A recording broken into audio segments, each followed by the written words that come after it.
GBS म्हणजे काय हा प्रकार आज आपण जाणून घेणार आहोत. याबद्दल आज आम्ही डिस्कस करणार आहोत. जैसे आप लोगों को सबको अवेयरनेस है कि पुणे में बहुत सारे केसेस एक डिजीज के पाए गए हैं जिसको हम कहते हैं गुलन-बारे सिंड्रोम। नमस्कार, मेरा नाम है डॉक्टर पुष्पेंद्र रंजन।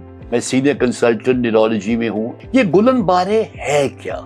आप सरप्राइज होंगे, दिन से 5-60 केसेस रिपोर्ट हो रहे हैं पूना और सराउंडिंग एरिया में। ये डिजीज के बारे में इतना इंटरेस्ट हमें क्यों आ रहा है? गुलन-बारे एक डिजीज है जो पोस्ट वायरल नर्व्स को डैमेज करती है, जिसमें पेशेंट को हाथों और पैरों में वीकनेस आ जाती है।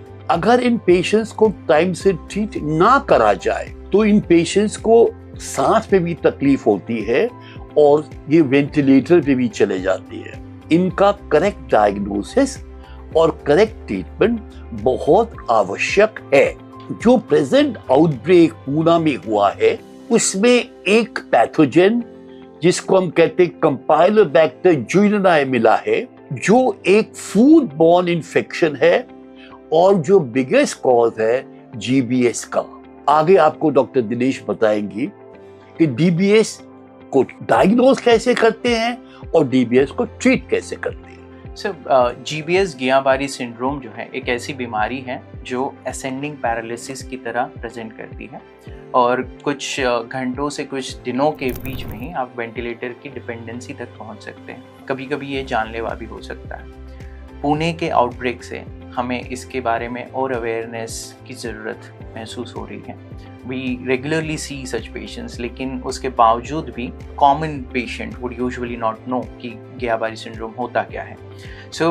जैसे सर ने कहा कि ये किसी बैक्टीरिया वायरस के इन्फेक्शन के कुछ हफ्ते बाद एक मॉलिक्यूलर मिमिक्री फिनोमेनन की तरह प्रेजेंट करता है, जिसमें आपकी सारी जो नसें हैं वो कमज़ोर होती हैं, यहाँ तक कि सांस लेने वाली नसें भी जो है, जो मसल्स होती है, जिन्हें कमज़ोरी हो जाती है। जैसे कोई खाना जब आप खा रहे हैं, क्या वो किसी कंपाइलोबैक्टीरियम जेजिने जैसे बैक्टीरिया या किसी वायरस रिलेटेड इन्फेक्शन से आपको ये डिसीज़ ना हो जाए, इसका आपको ख्याल रखना चाहिए।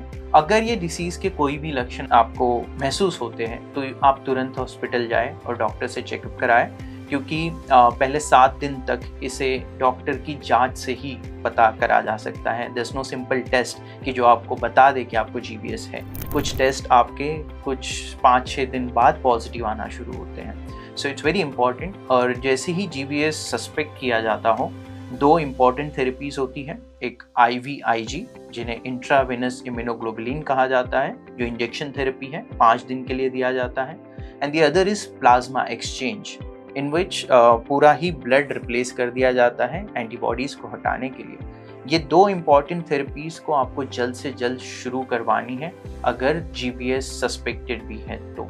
So let's spread more awareness about the disease. And जसं आपण पुण्यामध्ये युजली म्हणतो की सर्वात महत्त्वाची गोष्ट म्हणजे आपल्या स्वास्थ्याला आपल्याला मेंटेन करून चालायचं आहे। तर याला बिलकुलच म्हणजे अवेअरनेस लेवलला आपल्याला वाढवायचं आहे। सगळ्यांना जीबीएस बद्दल पूर्ण महत्त्वपूर्ण सारी त्यांना इन्फॉर्मेशन असायला हवी। Let's continue the campaign and join us for the awareness. मैं यही कहना चाहूँगा कि जीबीएस एक सीरियस डिजीज है, इसको लाइटली मत लीजिए।